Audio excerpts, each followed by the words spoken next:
میں خاندان کی تمام لڑکیوں سے زیادہ ہوشیار اور چالاک تھی۔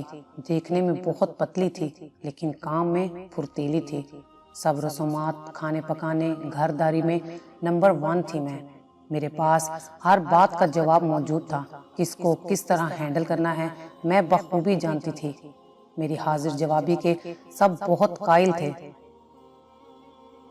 امی ابو میری سلیقہ شعاری کے تانے میری بڑی بہن طاہرہ کو بھی دیا کرتے تھے کہ تم ڈنگر ہی رہنا، اور تمہاری چھوٹی بہن دیکھو کتنی سمجھدار ہے۔ طاہرہ بس خاموشی سے ایک طرف کو سر جھکا کر بیٹھ جاتی تھی۔ میری عمر 18 سال بھی پوری نہ تھی جب زید کا رشتہ میرے لیے آ گیا، اور امی مجھ سے پوچھنے لگی اور میں نے بخوشی ہاں کر دی۔ میرے ساتھ طاہرہ باجی کی بھی شادی ایک نارمل گھرانے میں طے ہو گئی، اور یوں طاہرہ باجی 21 سال کی تھیں اور میں 18 سال کی جب ہم اپنے پیا دیس سدھار گئیں۔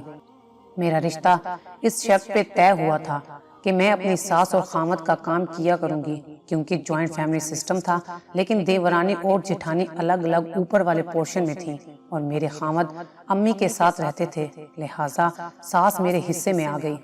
سسر وفات پا چکے تھے اور 5 نندیں بیاہی گئی تھیں۔ دیکھنے میں کافی معقول اور مناسب گھر تھا، لیکن آہستہ آہستہ حقیقت آشکار ہوئی۔ میری 5 نندیں اپنے بچوں کی فوجوں سمیت آئے دن گھر آئی بیٹھی رہتی تھیں، اور شام کا کھانا کھا کے اپنے اپنے خامد کے لیے سالن تک لے کر جاتی تھیں۔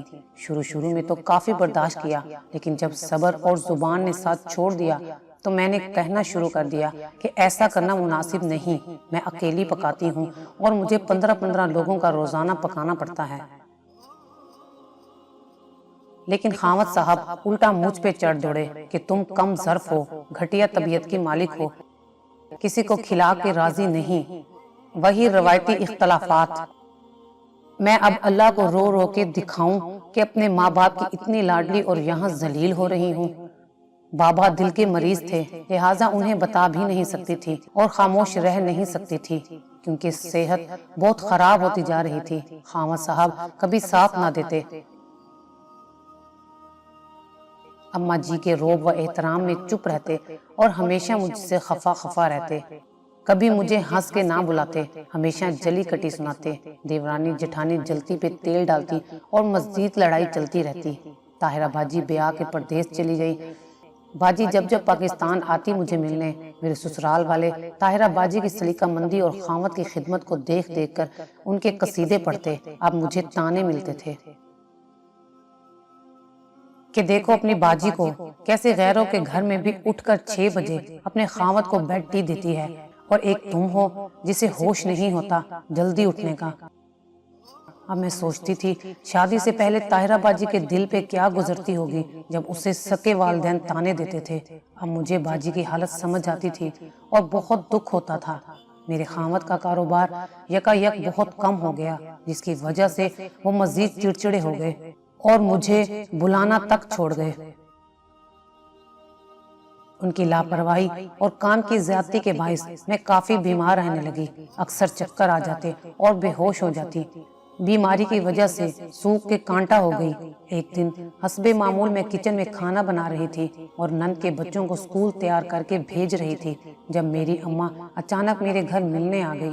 میں خوشی سے اماں کے گلے لگ گئی، لیکن اماں نے حیرانگی سے پوچھا، تمہیں اتنا تیز بخار ہے اور تم کچن میں ہو؟ میں بس کچھ بول نہ سکی اور آنکھوں سے آنسو گر گئے۔ اماں نے میرا بازو پکڑا اور میری ساس سے خوب لڑائی کی۔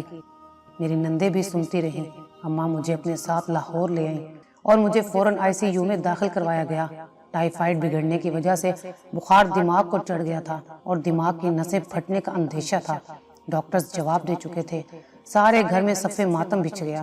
بڑی باجی بھی پاکستان آ گئی۔ باجی روزانہ نفل مان لیتی کہ یا اللہ میری بہن کو صحت عطا فرما۔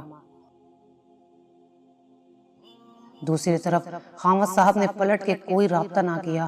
وہ تو مزید غصے میں تھے کہ میری مرضی کے بنا میری بیگم کو کیسے لے کے گئی ہیں۔ دن گزرتے گئے، حالات بہتر ہو گئے اور میں ایک بار ہوش میں آ گئی۔